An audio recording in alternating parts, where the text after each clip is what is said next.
จานเอาตัวเนาะไปกระเพรามันเนียนเลย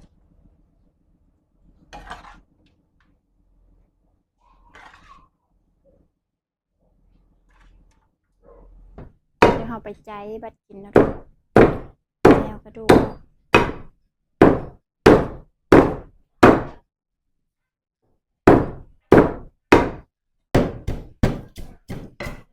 ตำให้มันเล็กๆเข้ากันแล้วด้วย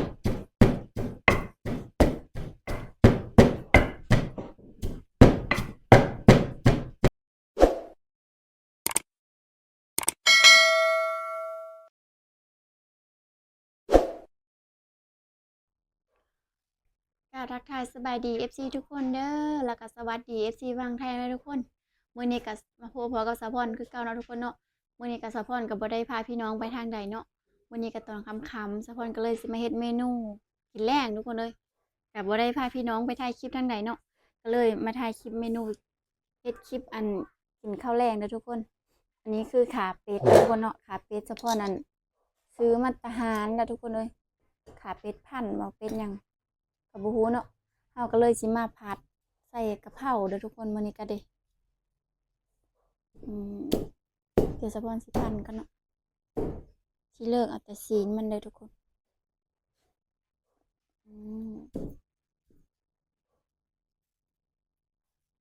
มันหลายเลยพี่น้องอันนี้ก็มันหลายก็บ่เป็นกินเนาะเลยยังแข็งอยู่สะพรใส่น้ำแต่ว่ายังแข็งอยู่ทุกคนเลย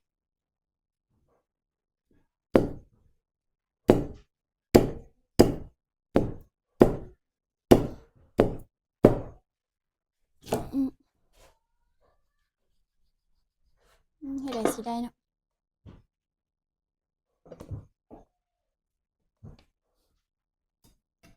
เดี๋ยวหาผ้าเม็ดนี่พันไม่ได้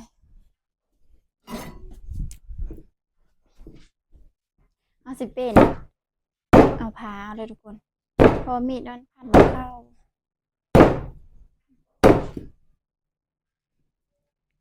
ขาเป็ดนี่กะขาหนึ่ง20,000ทุกคนเลยเงินบาทประมาณนั้น10 บาท18 บาทเนี่ยทุกคนเลย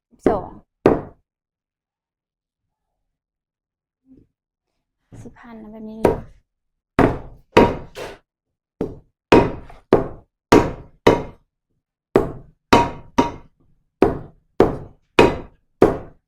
สิพักเป็นชิ้นน้อยๆเลยทุกคนเลย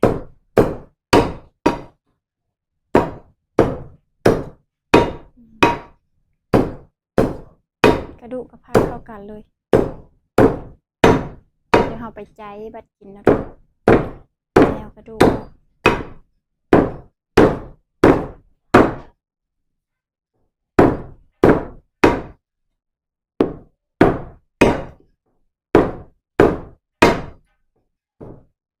เสียงดังนะพี่น้องเลย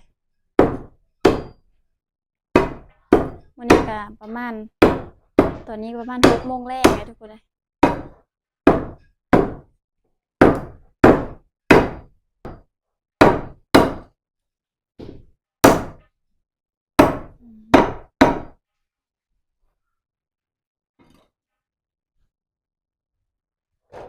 เดี๋ยวเราสิใส่โทยเป็นก่อนนะทุกคนอันนี้ก็มันใจออก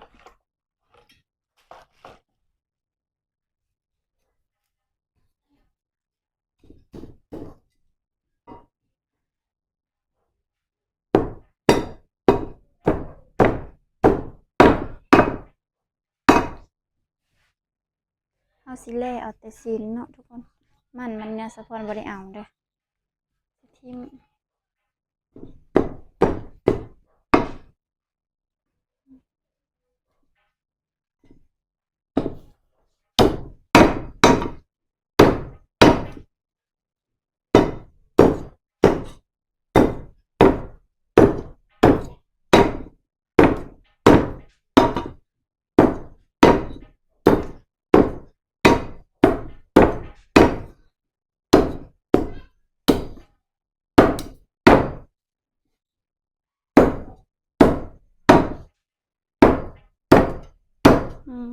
ดังพี่น้อง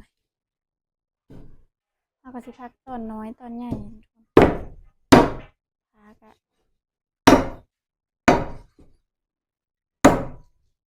นี่ทุกคนตอนนี้ก็เฮาก็พักแล้วเด้อทุกคน อันนี้มันทุกคนบอกเอาในประมาณนี้ทุกคนอืมเดี๋ยวจะพ่อนสิไปอันเกมเครื่องปรุงท่าเนาะทุกคนตำพริกตำหยางท่าเนาะเพราะว่า ตอนนี้ก็สะพอนก็นึ่งผักอยู่จักหน่อยก็สิได้เท่าผักนึ่งกะหล่ำนะทุกคน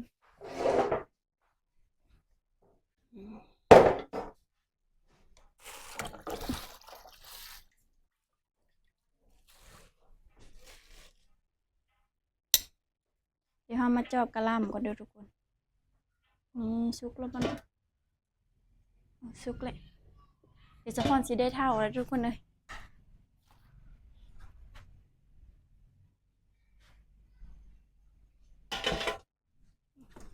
เท่าแล้วก็เฮาก็สิได้เฮ็ดกินต่อเลยเด้อทุกคนนี่ก็คือกะหล่ำเนาะไปซื้ออยู่ในสวนทุกคนเลยอยู่บ้านสะพอนนี่แหละเพราะว่าสวนสะพอนน่ะบ่มีก็เลยสะพอนก็ได้ซื้อเอานี่ทุกคนกะหล่ำปีใหม่ๆเลยเด้อทุกคนปิดมาแต่สวนเลยที่เฮาสิเฮ็ดกินต่อแล้วก็สิมาถ่ายให้ FC เบิ่งอีกเทื่อนึงเด้อทุกคนยังร้อนๆอยู่เลยเอาสิมาเกมเครื่องปรุงบัดนี้นะทุกคนเลย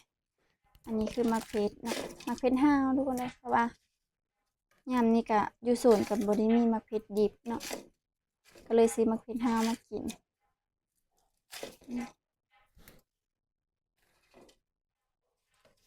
เอาก็สิตำมะเขือใส่อันเครื่องปรุงคือแป้งโนนทุกคน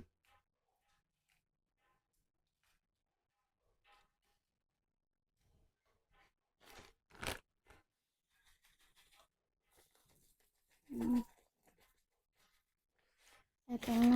ค่ะแล้วก่อนจะใส่กระเทียมนั่นด้วยทุกคน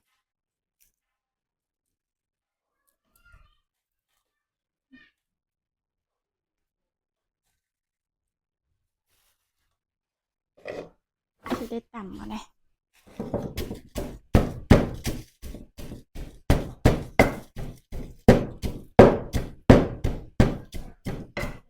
ตำให้มันแรกๆเข้ากันแล้วทุกคน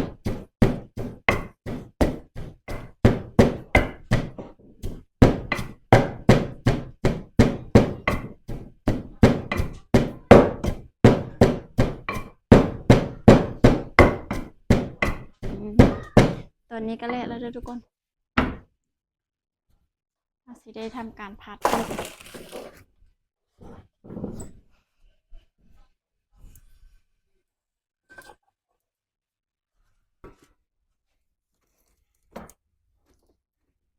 ส่น้ำมันหน่อยนึงนะทุกคน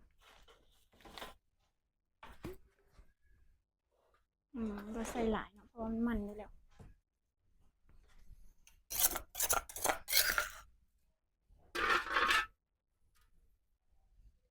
มันยังบ่ฮอตนี่อันนี้คือเครื่องปรุงแล้วทุกคนเนาะ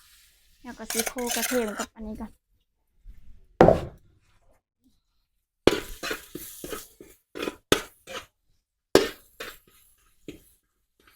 โคให้มันหอมแบบนี้ทุกคนเลยแล้วก็ตัวนั้นอาหารลงไปเลย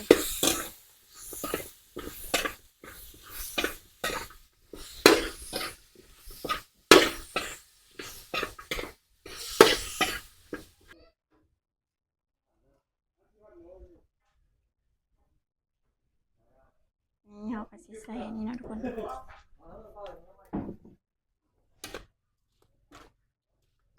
เอาสิใส่ซอสหน่อยนึงเดี๋ยวรอให้หม้อฟดอีกจักหน่อยนะทุกคนอันนั้นก็น่าจะสุกนี่สะพอนก็สิใส่ใบกะเพรานะทุกคนสิใส่แบบนี้โอ๊กเป็ดใส่ใบกะเพราทุกคนก็เลยเคยกินเนาะ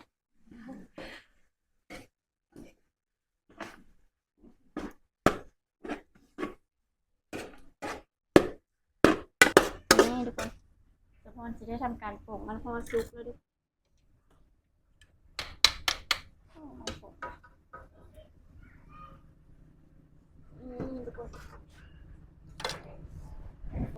สิได้ตากเอาทุกคนเนาะไปกระเพรามันเน้นเลย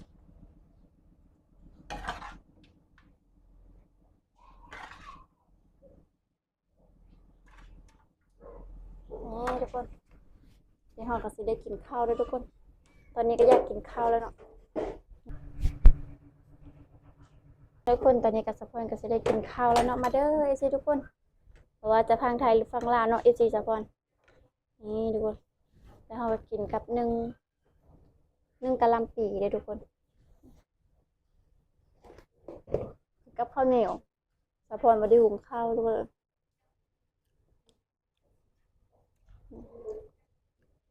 ตอนเลยทุกคนขออนุญาตเอามือเนาะ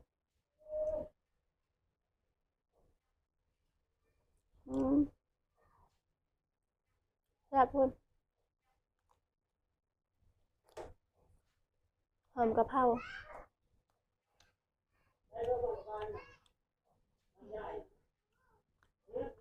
ลำปี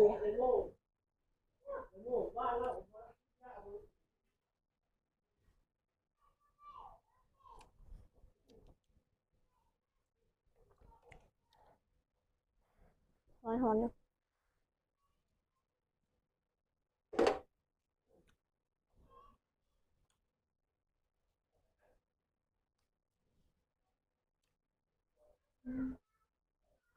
ยู่แซ่บทุกคน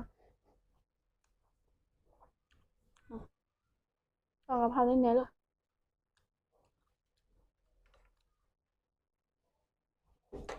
ทุกคนสะพอนก็สิได้ปิดคลิปแล้วก็ขอตัวไปกินข้าวก่อนนะทุกคนคลิปนี้ก็ขอบใจทุกคนเด้อที่ติดตามรับชม